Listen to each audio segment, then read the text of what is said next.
اما بعد فاعوذ باللہ من الشیطان الرجیم بسم اللہ الرحمن الرحیم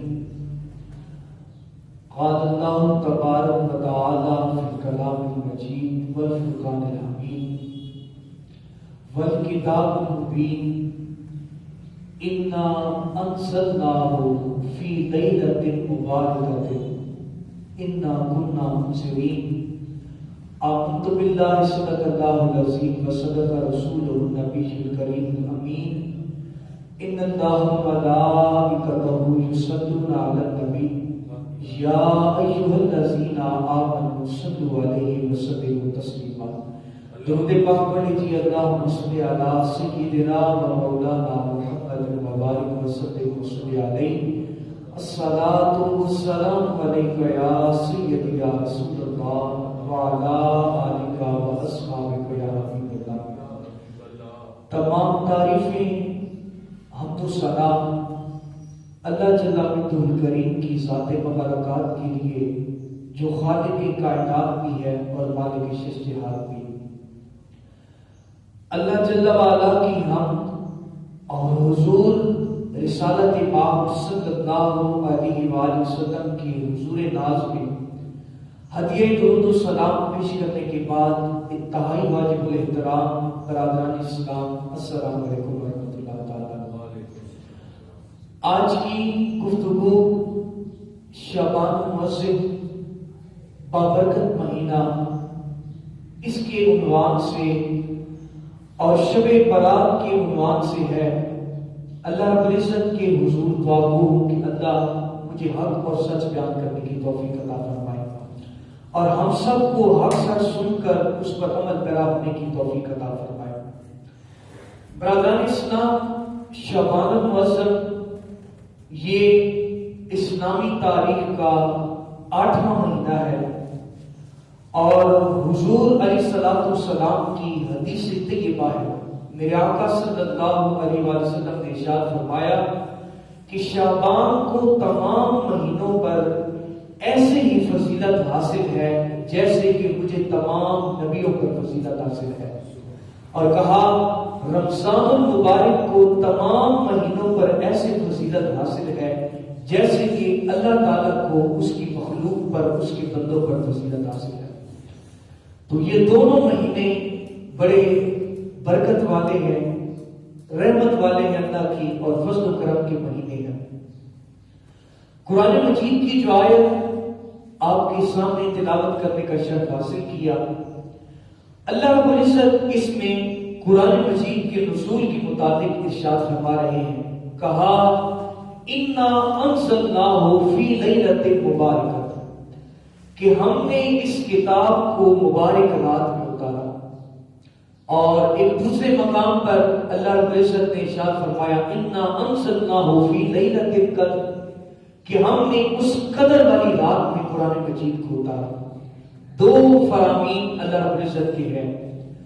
علماء کرام نے ان کی تطبیق، ان کی تفریق اس طرح فرمائی ہے کہ ان دونوں راتوں میں اللہ تعالیٰ نے ایک رات میں قرآن مجید کے نزول کا آغاز فرمایا ہے اور دوسری رات میں قرآن مجید کے نزول کا اختتام فرمایا ہے۔ تو قرآن مجید ہم جانتے ہیں کہ 23 سال کے عرصے میں قریباً نازل ہوا، حضور نبی کریم صلی اللہ علیہ وسلم پر بتدریج۔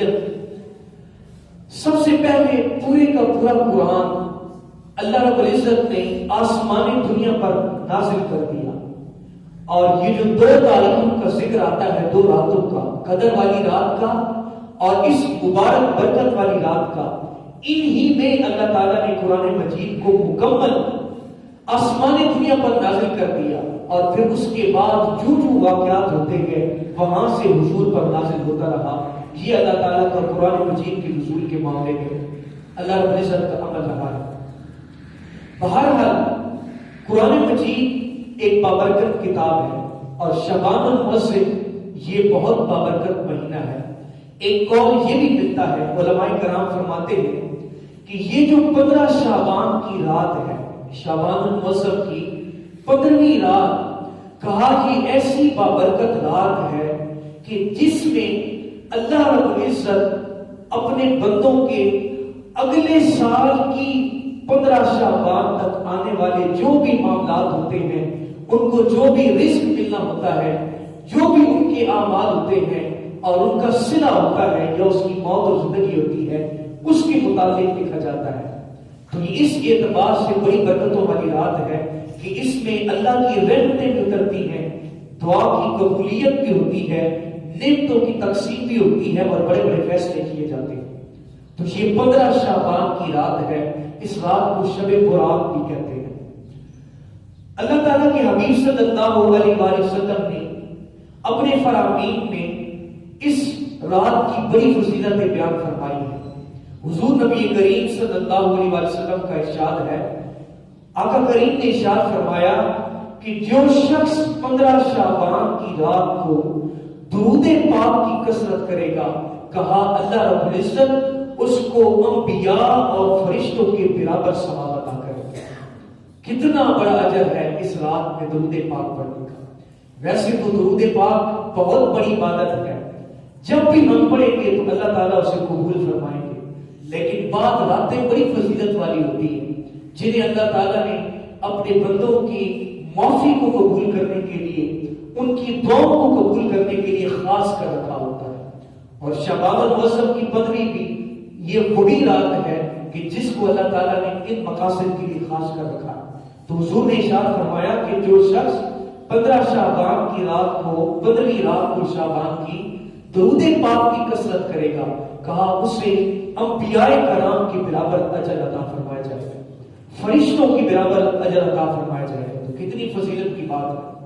حضرت مولا کائنات علی مرتضیٰ رضی اللہ تعالیٰ عنہ آپ ارشاد فرماتے ہیں کہ حضور نبی کریم صلی اللہ علیہ وآلہ وسلم نے فرمایا، صحابہ جب یہ رات آئے شعبان کی 15ویں رات، کہا اس کی رات میں قیام کیا کرو، عبادت کیا کرو اور اس کے دن کا روزہ رکھا کرو۔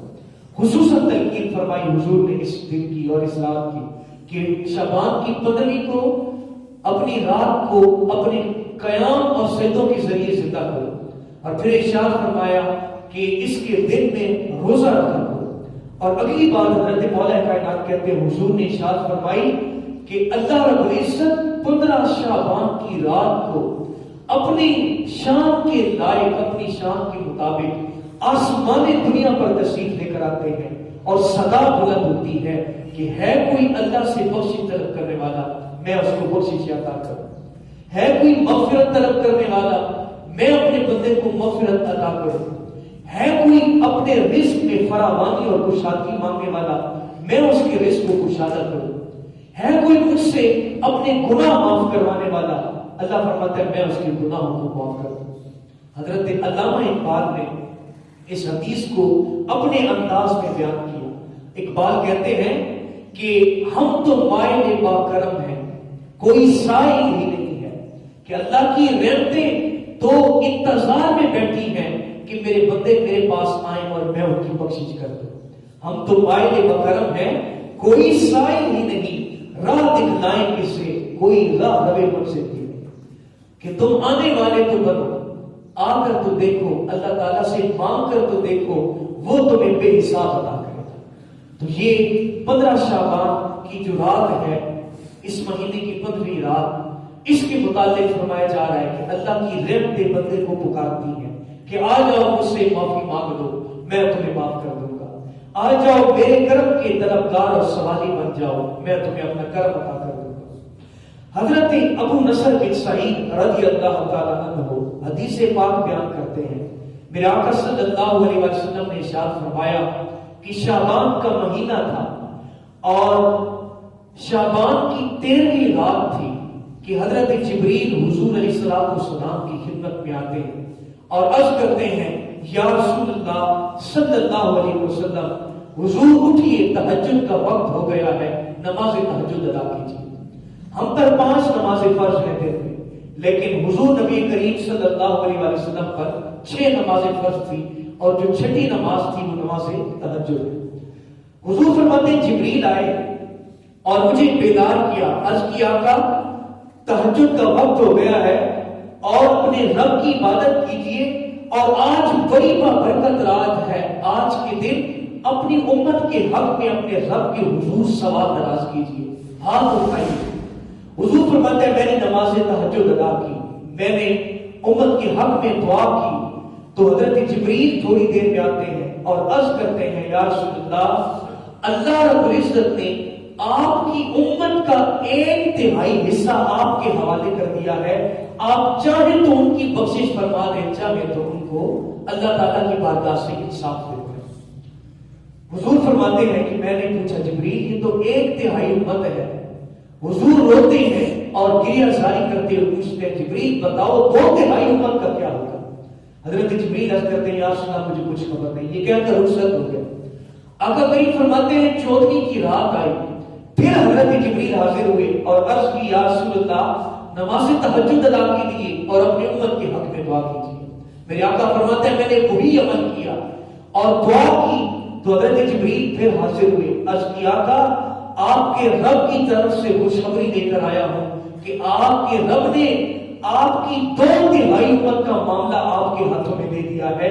آپ جو چاہیں کہ ان کے ساتھ سلوک کر سکیں گے. حضور پھر پریشان, کہا جبریل یہ تو 2/3 ہے, جو 1/3 بچتی ہے اس کا کیا معاملہ. عرض کی حضور کوئی خبر نہیں ہے. آقا کریم فرماتے ہیں کہ شعبان کی 15ویں رات آئی, شب برات کی رات, تو حضرت جبریل پھر آئے اور پھر وہی عمل دہرایا. تو پھر عرض کرتے ہیں آ کر یا رسول اللہ مبارک ہو, آپ کی تمام امت کا معاملہ رب کائنات نے آپ کے ہاتھوں میں سپرد کر دیا. اب آپ جو چاہیں گے وہی ہوگا آپ کی امت کے حق میں.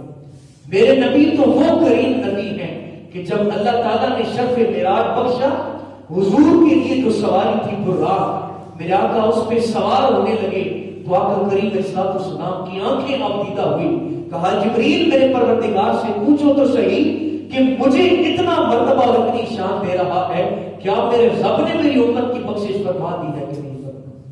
حضرت جبریل اللہ کی بارگاہ میں دست سوال حضور نے جو دراز کیا تھا خبر دے کر گئے. تو کہا جبریل جاؤ میرے محبوب کو خوشخبری دو کہ آپ کی امت کے معاملے میں ہم آپ کو پریشان نہیں کریں گے. تو آقا کریم تو اس قدر امت سے محبت کرنے والے ہیں. حضرت جبریل امین نے حضور سے عرض کیا آقا آپ کی پوری امت کا معاملہ آپ کے سپرد کر دیا گیا ہے, اب آسمان کی جانب نگاہیں دہرائیں. حضور فرماتے ہیں میں نے آسمان کی جانب جو ہی سر اٹھا کر دیکھا تو کیا دیکھتا ہوں کہ سب آسمانوں کے دروازے کھلے ہیں, ساتھ کے ساتھ آسمانوں کے دروازے کھلے ہیں.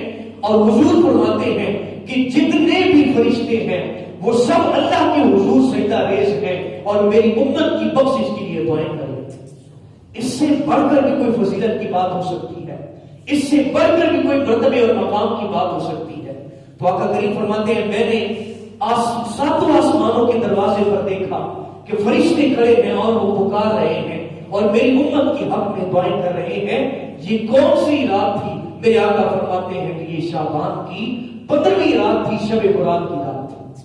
آقا کریم فرماتے ہیں کہ جب میں نے نگاہ اٹھائی تو پہلے آسمان پر جو فرشتے کھڑے تھے وہ یہ نعرہ, یہ آواز بلند کر رہے تھے کہ خوشخبری ہے ان لوگوں کے لیے جو آج کی رات میں اپنے رب کے حضور سجدے کی حالت میں پڑے ہوئے ہیں. یعنی 15ویں شعبان کی رات کو سجدے کی حالت میں پڑے ہوئے ہیں, ان کے لیے خوشخبری ہے. میرے آقا فرماتے ہیں دوسرے آسمان پر جو فرشتہ کھڑا تھا اس نے آواز بلند کی کہ خیر ہے اس شخص کے لیے کہ جو آج کی رات اللہ تعالیٰ کے حضور رکوع کرتے ہوئے گزارے گا. حضور فرماتے ہیں تیسرے آسمان پر جو فرشتہ تھا اس نے آواز بلند کی کہ بڑا خوش نصیب ہے وہ انسان کہ جو آج کی رات اللہ کا ذکر اور اس کی تسبیح کرے گا, اللہ اس کی بھی بخشش اور مغفرت فرما دے گا. آقا فرماتے ہیں چوتھے آسمان کا فرشتہ یہ دعا مانگ رہا تھا اور صدا بلند کر رہا تھا کہ خوش نصیب ہے وہ بندہ کہ آج کی رات میں جو اپنے رب کے خوف سے جس کی آنکھیں آبدیدہ ہو جائیں گی, اپنے گناہوں پر نادم ہو جائے گا, تو کہا اللہ اس کی بھی بخشش فرما دے گا. میرے آقا فرماتے ہیں چوتھے آسمان کا فرشتہ صدا بلند کرتا ہے کہ خوشخبری ہے ان لوگوں کے لیے جو آج کی رات میں نیک عمل کر رہے ہیں, نیک کام کر رہے ہیں, ان کے لیے خوشخبری ہے. میرے آقا صلی اللہ علیہ وسلم فرماتے ہیں آخری آسمان کے فرشتے نے یہ دعا کی کہ آج کی رات اس شخص کے لیے بڑی خوش قسمتی کا موقع ہے کہ جو آج کی رات میں قرآن کی تلاوت کرے گا، قرآن کو پڑھے گا، دعائیں مانگے گا، ذکر اذکار کرے گا۔ کہا اللہ ان سب کی بخشش اور مغفرت کر دے گا۔ تو میرے دوستو، یہ جو شعبان کی 15ویں رات ہے، یہ بڑی بابرکت رات ہے۔ میرے آقا صلی اللہ علیہ وسلم نے اس رات کو اپنی عبادت کے ذریعے زندہ کیا۔ حضرت ام المومنین سید عائشہ صدیقہ رضی اللہ تعالی عنہا آپ ارشاد فرماتی ہیں کہ حضور صلی اللہ علیہ وسلم نے ارشاد فرمایا کہ جو بھی بندہ 15 شعبان کی رات کی عبادت کرے گا، شعبان کی 15ویں رات کی عبادت کرے گا، کہا اللہ تعالیٰ اس کو بڑا اجر عظیم عطا فرمائے گا۔ اور یہی نہیں، میرے آقا کے جملے ہیں کہ اس رات میں اللہ تعالیٰ میری امت کے بے شمار لوگوں کی بخشش کرتا ہے۔ اور حضور نے مثال دی، کہا کہ بنو کلب قبیلے کی بکریوں کے جسم پر اتنے بال نہیں ہیں جتنے میری امت کے گناہگاروں کو اللہ تعالیٰ اس رات میں بخش دیتے۔ بنو کلب قبیلہ عرب کا بڑا مشہور قبیلہ تھا کہ جن کے پاس بڑی کثیر تعداد میں بکریاں تھیں، بھیڑیں تھیں۔ تو حضور نے فرمایا کہ ان کے جسم پر جتنے بال ہیں اللہ تعالیٰ ان کی تعداد سے بھی زیادہ 15 شعبان کی رات میں امت محمدیہ کے گناہگاروں کی بخشش فرما دیتے ہیں، بشرطے کہ ہم نے اس رات کو اللہ تعالیٰ کے ذکر میں گزارا ہو، ہم اس کی رحمت کے سوالی بنے ہوں، ہم اس سے بخشش کے طلبگار بنے ہوں، ہم اس کے کرم کے طلبگار بنے ہوں، تو تب یہ ہوگا۔ اللہ کے نبی صلی اللہ علیہ وسلم ارشاد فرماتے ہیں، حضرت عبداللہ بن عمر رضی اللہ تعالیٰ عنہ اس حدیث کے راوی کہتے ہیں میرے آقا صلی اللہ علیہ وسلم نے ارشاد فرمایا، صحابہ 5 وقت ایسے ہیں کہ جن میں مانگی ہوئی دعا کبھی بھی اللہ کی بارگاہ سے رد نہیں کی جاتی بلکہ قبول ہو جاتی ہے۔ آج کیا آقا ارشاد فرمائیے، میرے آقا صلی اللہ علیہ وسلم فرماتے ہیں صحابہ جمعہ کے دن میں جو دعا مانگی جائے وہ اللہ تعالیٰ کی بارگاہ میں قبول ہوتی ہے۔ جمعہ کا دن بڑا بابرکت دن ہے۔ پھر حضور نے ارشاد فرمایا کہ محرم الحرام کی 10 تاریخ کو جو دعائیں مانگی جاتی ہیں وہ ضرور بے ضرور اللہ کی بارگاہ میں قبول ہوتی ہے۔ تیسری چیز حضور نے ارشاد فرمائی کہ عید الفطر کی جو رات ہے اور عید الاضحیٰ کی رات، یہ جو 2 راتیں ہیں، ان 2 راتوں میں بھی جو دعا مانگی جاتی ہے وہ اللہ کی بارگاہ سے رد نہیں ہوتی بلکہ قبول کی جاتی ہے۔ اور 5ویں نمبر پہ حضور نے دعا کی قبولیت کا جو وقت بتایا، میرے آقا فرماتے ہیں صحابہ 15 شعبان کی رات کو جب کوئی بندہ اپنے رب سے دعا مانگتا ہے تو اللہ تعالیٰ اس کی ہر دعا کو قبول کرتا ہے۔ تو اس لیے میں نے اور آپ نے یہ کوشش کرنی ہے کہ اس رات کو زندہ کریں۔ آخری حدیث بیان کرتا چلو، حضرت ابو ہریرہ رضی اللہ تعالیٰ عنہ اس حدیث کو روایت کرتے ہیں، کہتے ہیں کہ میرے آقا صلی اللہ علیہ وسلم فرماتے ہیں ایک رات جبریل امین میرے پاس آئے اور عرض کی یا رسول اللہ صلی اللہ علیہ وسلم، حضور اٹھیے اور اپنے رب کی عبادت کیجیے۔ ویسے تو حضور ہر لمحہ اللہ کی عبادت میں ہوتے، لیکن حضرت جبریل آ کر عرض کرتے ہیں آقا اٹھیے رب کی عبادت کیجیے، آج کی رات بڑے رحمت اور کرم والی رات ہے۔ حضور پوچھتے ہیں جبریل کون سی رات ہے؟ کہا آقا آج کی رات وہ برکتوں والی رات ہے کہ جس رات میں اللہ اپنی رحمتوں کے 300 دروازے کھول دیتا ہے۔ یعنی شعبان کی 15ویں رات کو اللہ کی رحمتوں کی 300 دروازے کھلتے ہیں۔ حضرت جبریل عرض کرتے ہیں یا رسول اللہ سوائے شرک کرنے والے کے اللہ تعالیٰ تمام لوگوں کی بخشش کرتا ہے، لیکن 9 لوگ ایسے ہیں جن کی بخشش نہیں کی جاتی۔ 9 بندے میرے آقا نے بتائے کہ ایسے ہیں کہ شعبان کی 15ویں رات جو اتنی برکتوں والی ہے اس رات بھی ان بدبختوں کی بخشش نہیں ہوتی۔ آج کی آقا کون سے ہیں؟ میرے نبی نے ارشاد فرمایا صحابہ سب سے پہلے نمبر پہ وہ شخص ہے جو جادو ٹونا کرتا ہے، جو لوگوں کے ہنستے ہنستے گھر اجاڑ دیتا ہے، جس امت کو فتنے میں مبتلا کر رکھا ہو۔ کہا یہ وہ بدبخت ہے کہ شعبان کی 15ویں بابرکت رات کو بھی اس کی بخشش نہیں کی جاتی۔ پھر حضور نے فرمایا دوسرے نمبر پر نجومی ہے، جو لوگوں کی قسمت کے حال معلوم کرتے ہیں، اپنی قسمت کا علم نہیں اور لوگوں کی قسمت کا حال معلوم کرتے ہیں۔ تو کہا کہ جو نجومی ہے اور اپنے آپ کو کہتا ہے کہ میں لوگوں کی قسمت کا حال بتا سکتا ہوں، میرے آقا نے فرمایا کہ اس رات میں ایسے شخص کی بھی بخشش نہیں کی جاتی۔ تیسرے نمبر پہ حضور نے فرمایا چغل خور کی، جو چغلی کرتا ہے، ایک کی بات دوسرے کو بتاتا ہے، دوسری کی کہی ہوئی بات پہلے کو بتاتا ہے، اب اس میں لڑائی جھگڑا کروا دیا، کہا اس بدبخت کی بھی بخشش اس رات کو نہیں کی جاتی۔ چوتھے نمبر پہ حضور فرماتے ہیں کینہ رکھنے والا، دوسروں سے نفرت رکھنے والا، بغض رکھنے والا، حسد اور اناد رکھنے والا، کہا اس رات میں اس شخص کی بھی بخشش نہیں کی جاتی۔ پانچویں نمبر پہ حضور نے فرمایا وہ شخص جو شراب کا عادی ہے، جو حرام کاری میں مبتلا ہے، حرام پیتا ہے، شراب حرام ہے تو شراب پیتا ہے، تو کہا کہ شعبان کی 15ویں رات کو جب اللہ تعالیٰ کی رحمت کے اور کرم کے دروازے کھلے ہیں، لیکن اس رات اس بدبخت کی بھی بخشش نہیں کی جاتی جو شراب کا عادی ہے۔ پھر حضور نے فرمایا چھٹے نمبر پہ وہ شخص جو زنا پر اصرار کرتا ہے، بار بار زنا کر رہا ہے، بار بار اس گناہ کی طرف مبتلا ہو جاتا ہے، اس میں میرے آقا فرماتے ہیں کہ اس رات میں زانی کی بخشش بھی نہیں کی جاتی۔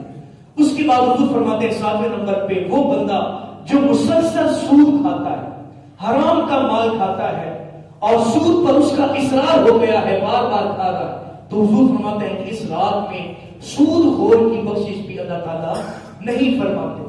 8ویں نمبر پہ سنیے گا، میرے آقا فرماتے ہیں کہ وہ شخص جو ماں باپ کا نافرمان ہے، والدین کی نافرمانی کرتا ہے، اس کے ماں باپ اس سے راضی نہیں ہے، میرے آقا فرماتے ہیں کہ اس رات میں اس شخص کی بھی بخشش نہیں کی جاتی۔